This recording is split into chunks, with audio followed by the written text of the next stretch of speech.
So hey there, welcome to the Caranova, and today I'm going to share my ownership experience of the Tanabe Luring Springs installed in my 2011 Maruti Suzuki Wagon R K10B.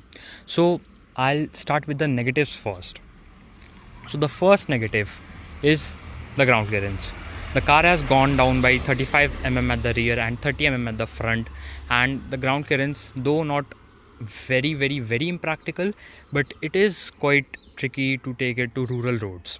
And in urban conditions, this car doesn't bottom out easily. So that is a neutral point, I would say, not a big negative. But the second negative point is the ride quality, and this, trust me, is a very big negative about this car, about the springs.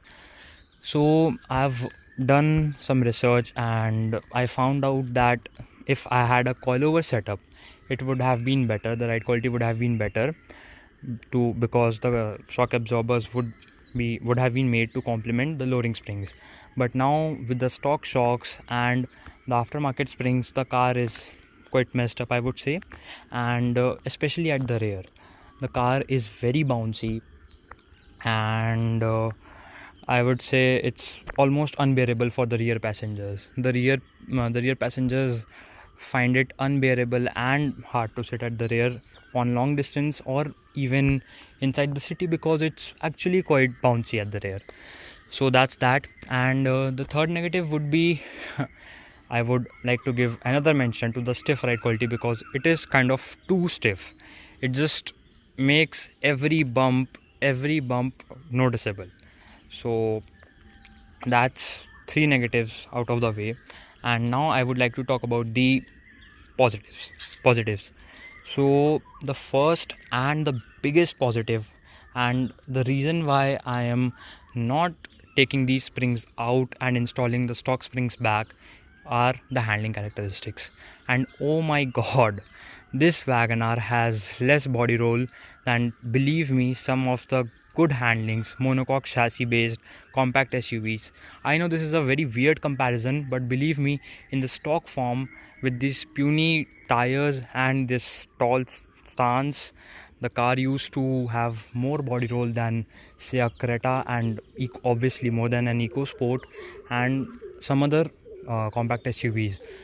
But as far as I remember, this car now has less body roll than a Hyundai Creta, and less than Vitara Brezza, and almost at par as with the Ford EcoSport.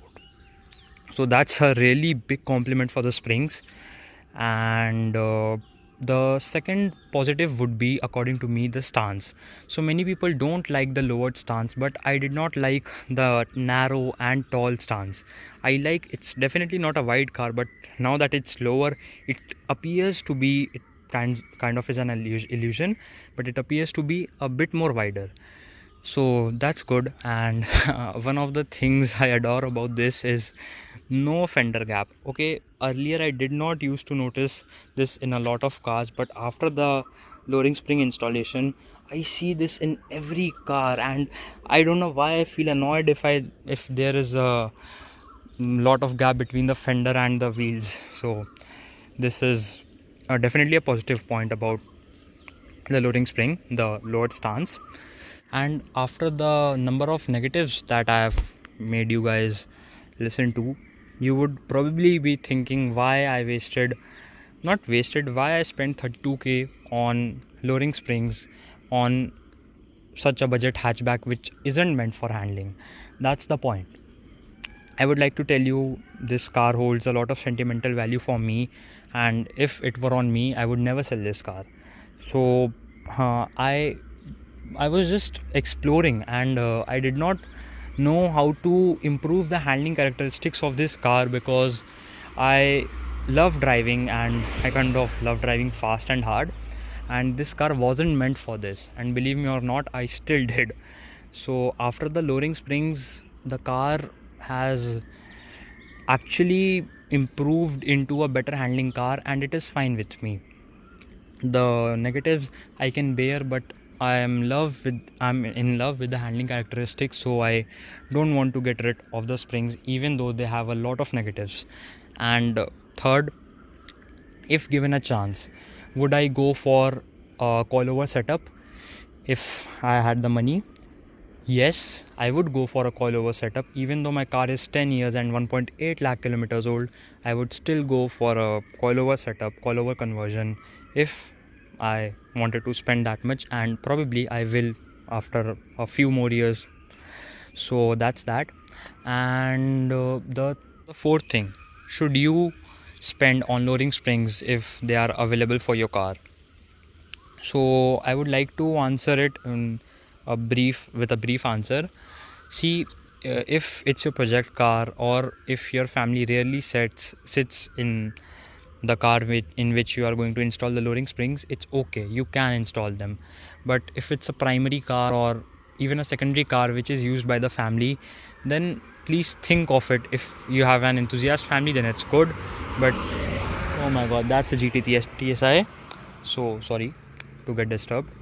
So, and if it's a project car, it's totally okay. You can, if you can bear it, then definitely go for it, because the lowering springs actually improve the handling characteristics. It's not a myth.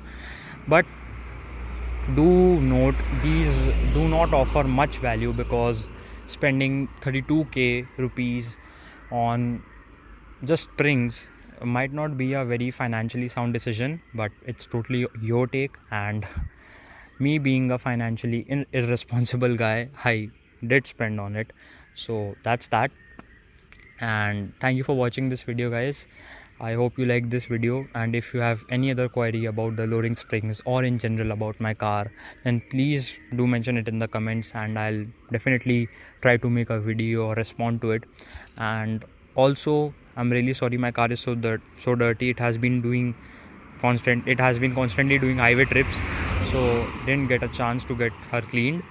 So we'll get her cleaned today. Thank you so much, guys.